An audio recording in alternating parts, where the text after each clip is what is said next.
আনিসুর রহমান আশরাফী সাহেবকে কে না ভালোবাসে। তবে আজকে তার একটা বক্তব্য শুই না।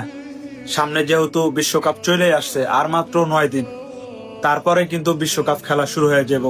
আমি কিন্তু এক সময় আর্জেন্টিনার অনেক বড় একটা ভক্ত ছিলাম।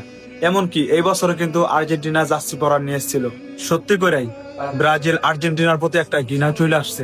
আল্লাহ আমাদের সবাইকে বোঝার তৌফিক দান করুক। তো চলেন শুনে আসি আনিসুর রহমান আশরাফী সাহেব আর্জেন্টিনা ব্রাজিলকে নিয়ে কি এমন কথা বলেছেন। এই বিশ্বকাপে কিন্তু এবার 14টা মুসলিম দল থাকবো।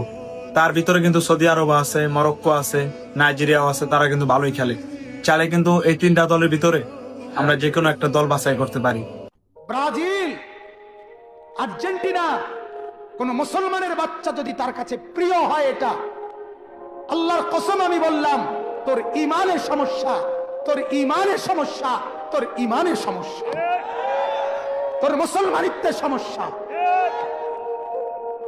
মনে রাখো যুবক, মুসলমানের বাচ্চা যদি হও, একটা ছেলেও যদি বুঝো, ব্যাটকাইও না। ছাগলে ব্যাটকায়, নাফরমান ব্যাটকাইও না, অসভ্যের মতো ব্যাটকাইও না। ব্যাটকানের লেগে বলছি না, হাসার জন্য বলি নাই বেটা। ব্রাজিলের খেলোয়াড় কি তোমার বাপ? ব্রাজিলের সমস্ত খেলোয়াড় বেঈমান।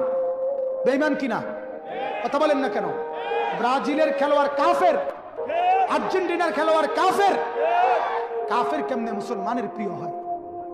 কোন মুসলমানের বাচ্চা কাফের নাম নিয়ে শিক্ষারে কেমনে? কথা বলেন না কেন? ব্রাজিলের খেলোয়াড় জীবনে কোনোদিন তোমার জন্য ভাবে নাই, আর্জেন্টিনার খেলোয়াড় তোমার জন্য কোনোদিন ভাবে নাই।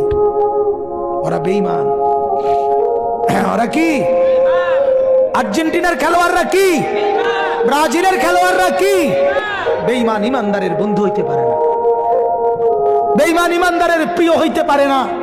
কোন ইমানদার যার কলিজার ভিতরে ইমান আছে, সে বেঈমানের লাঠির কারণে লাফ মারতে পারে না, ফাল মারতে পারে না। তুই মুসলমান বেটা, তুই ইমানদার। হৃদয়ে আর্জেন্টিনা, হৃদয়ে ব্রাজিল, এটা মুসলমানের বাচ্চা বলতে পারে না। হৃদয়ে কাবা, হৃদয়ে মদিনা,